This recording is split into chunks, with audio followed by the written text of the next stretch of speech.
Excellency Matamela Cyril Ramaphosa, President of the Republic of South Africa. I request Protocol to escort His Excellency and invite him to address the Assembly.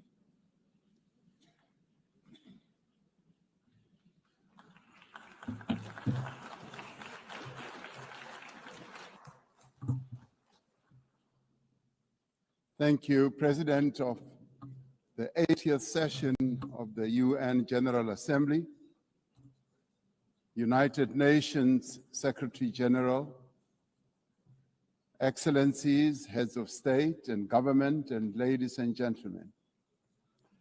80 years ago, the United Nations was established to save succeeding generations of humanity from the scourge of war and to build a peaceful, prosperous, and just world arising from the devastation brought about by global conflict. Through the UN Charter, the nations of the world pledge to uphold peace, development, and human rights, which would be underpinned by international law. Now more than ever, we are called upon to uphold the values and advance the purpose of the United Nations. We are also called upon to advance cooperation and solidarity between nations. We are called upon to promote multilateralism and safeguard the institutions that enable it. South Africa's engagement in the international sphere echoes our domestic imperatives of eradicating poverty, reducing unemployment, and addressing the root causes of inequality. Our foreign policy is guided not only by the needs of our people, but also those of the continent of Africa and the global South. Inspired by our own history, South Africa strives to maintain world peace and also the settlement of all international disputes through negotiation and dialogue and not through war. We therefore welcome the strong partnership between the African Union and the United Nations in promoting peace, security, and stability on the African continent. This year, South Africa is honored to preside over the G20. This is the first time that G20 Leaders Summit will be held on the African continent, the cradle of humanity. South Africa's G20 presidency is guided by the theme equality, solidarity, and sustainability. To give full meaning to our theme of equality, solidarity, and sustainability, we have invited the G20 countries to join us in prioritizing the following areas. Firstly, in discussion to strengthen disaster resilience and response by addressing the increasing frequency and impact of climate-induced natural disasters. Secondly, to ensure that we have debt sustainability for low-income countries by crafting innovative ways to support countries to have low levels of debt to maintain economic stability. Thirdly, to discuss how to mobilize finance for a just energy transition by encouraging investments in renewable energy and sustainable technologies without forgoing what we would call base load energy sources.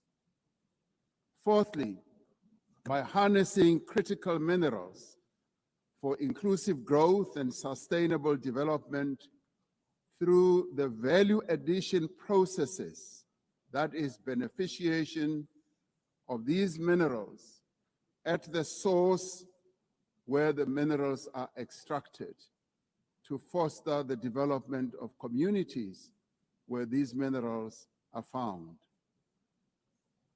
These priorities reflect South Africa's commitment to addressing global challenges and promoting inclusive growth and sustainable development.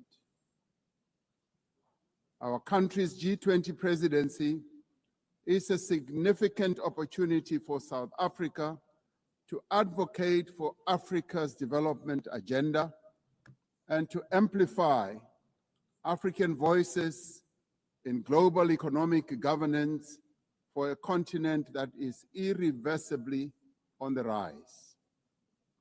As member states of the United Nations, we have all adopted the Sustainable Development Goals. However, many of these goals remain elusive. There are many reasons that hold many countries back from fulfilling and implementing these development goals. Some of these reasons are lack of sufficient financial resources that can finance the advance that these countries need to make to fulfill those goals. Many countries with developing economies, especially in Africa and the global South, do not have adequate capital to finance their development goals. They are indebted and are paying much more on debt servicing than they do on health and education. In fact, these countries pay much more than countries in the North for their debt. Yet through global solidarity, by having fairer lending rules, especially for several of the global South countries, we can achieve our shared commitment. Building consensus, we confirm that the World Trade Organization remains the only multilateral body that is capable of managing differences and coordinating positions in global trade. Trade is one of the most important instruments to mobilize domestic resources for development. It is concerning that geopolitical shocks and unprecedented trade policy volatility are destabilizing the global economy and jeopardizing a critical source of development finance. In fact, trade is now being used as a weapon against a number of countries in the world. We must redouble our efforts to strengthen the link between trade and development. Unilateral trade practices and economic cohesion have a detrimental impact on many nations. This includes the economic embargo against Cuba, which has caused untold damage to the country's economy over the years. This unfair embargo must be lifted, and we want it lifted sooner rather than later.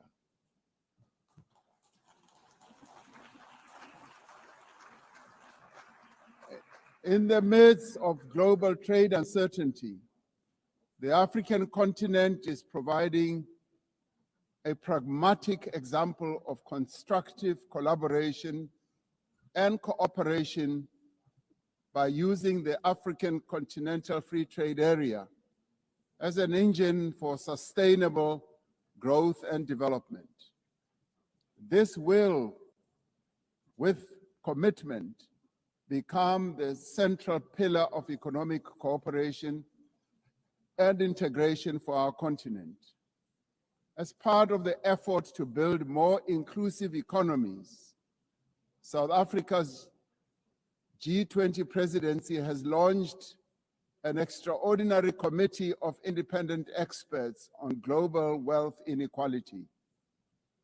This committee, chaired by Professor Joseph Stiglitz, a Nobel laureate, will deliver the first ever report on global inequality to G20 leaders when they meet in November in Johannesburg in South Africa. Climate change is an existential threat. We are failing future generations by our inability to reduce global warming. Climate change is reversing economic growth and development gains in many countries, especially in the global south. Although Africa carries the least responsibility for climate change, many countries on the continent of Africa experience much of its harshest effects.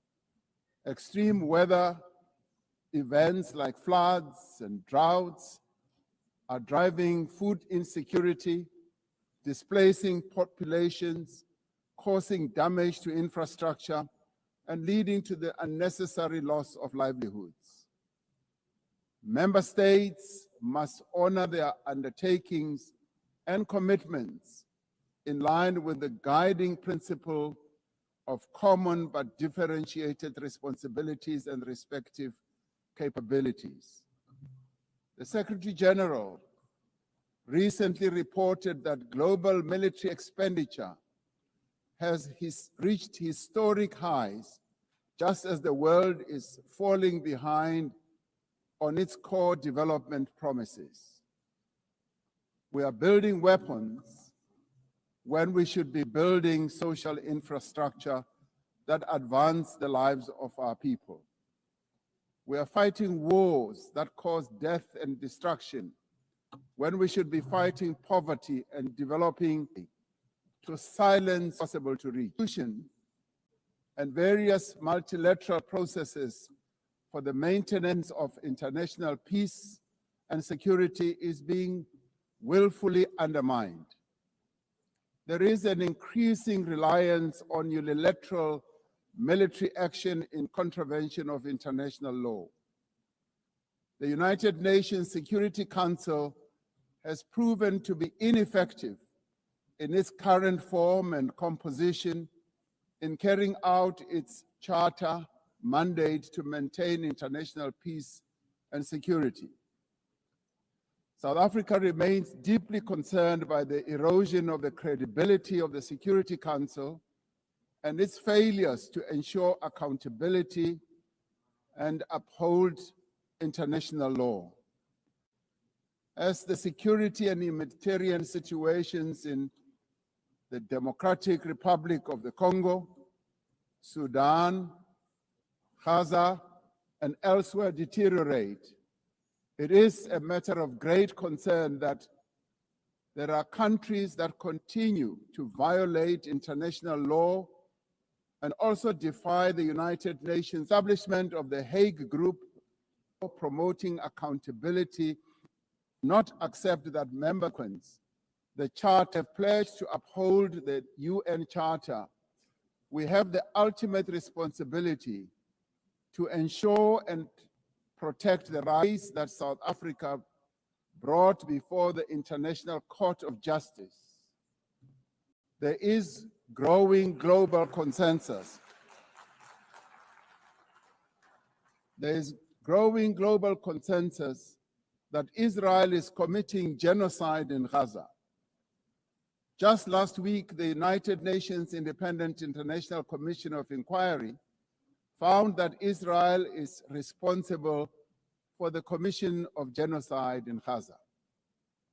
As Palestinians continue to face genocide and famine, we have a duty to act. South Africa has acted in the interests of saving lives by insisting that the International Court of Justice should make a ruling that indeed genocide is being committed in Gaza and that it should stop. And we stand here to say it must stop.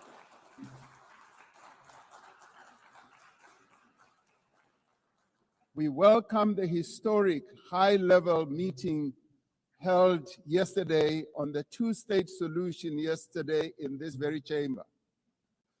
This reflects the determination of the global majority, a global majority that now stands at 142 and more countries, that Palestinians deserve a peaceful state alongside a peaceful Israel.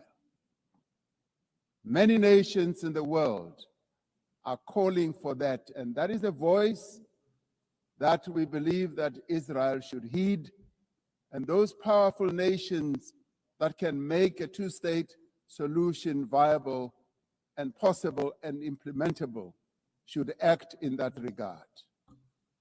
The long overdue announcement by increasing number of countries to recognize the state of Palestine is testament to this determination.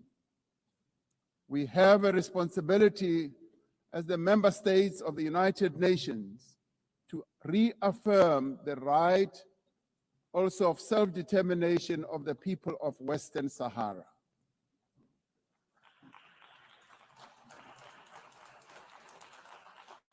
The very first resolution of the United Nations General Assembly in January of 1946 called for the elimination of atomic weapons.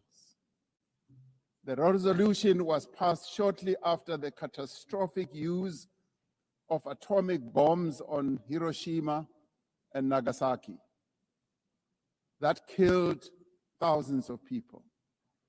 Decades later, we have not made significant progress in the fulfillment of the commitment to nuclear disarmament. In 2026, next year, South Africa will be presiding over the first review conference of the Treaty on the Prohibition of Nuclear Weapons. This treaty reaffirms that there is no greater assurance of non-proliferation than the complete prohibition of nuclear weapons. I was glad to hear that a number of leaders stood here to speak against nuclear weapons and the use thereof.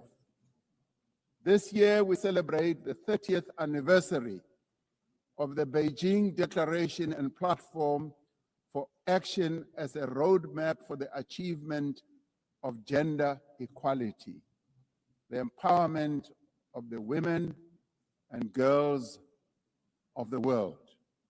South Africa reaffirms its unwavering commitment to the empowerment of women and their full, equal, and meaningful participation in all spheres of life.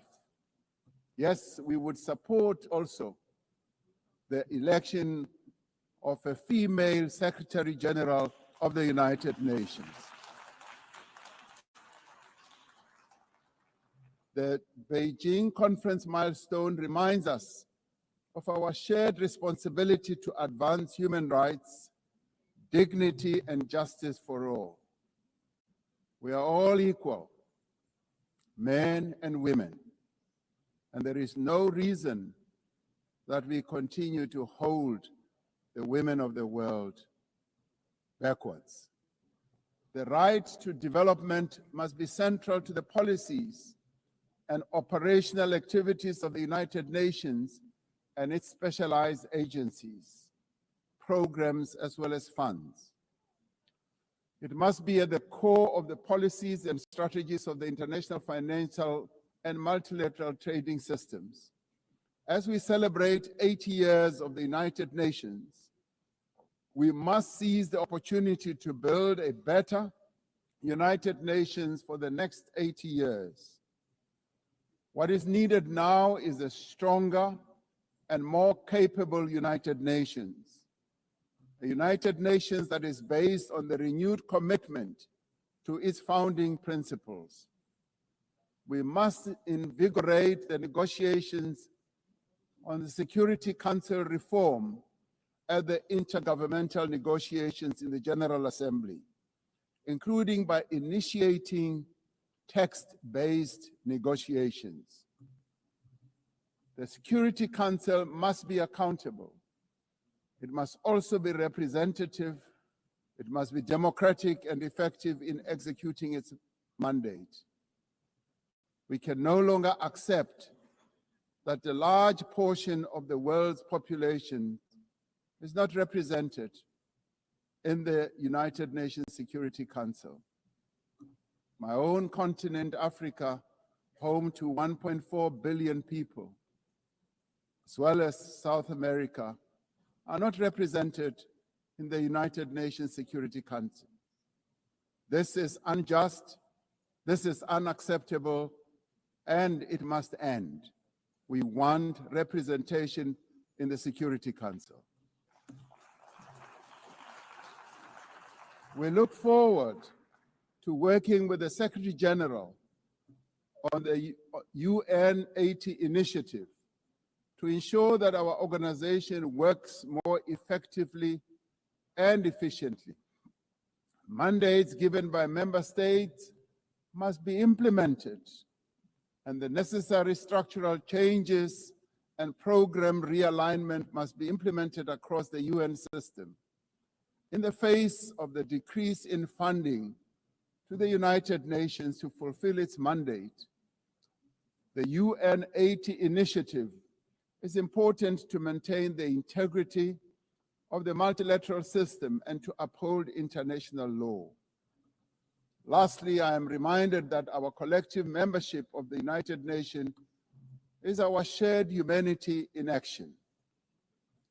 The United Nations at 80 compels us to reflect on our collective achievements and to chart a way forward, building an organization that is able to address our common challenges. We must rise to the occasion and do our utmost together to ensure the political, economic, and social freedom of all humanity. We must reaffirm that freedom is indivisible and that the denial of the rights of one person diminishes the freedom of all of us. We must reaffirm the equal dignity and worth of every person and must therefore leave no one behind and no country behind. I thank you.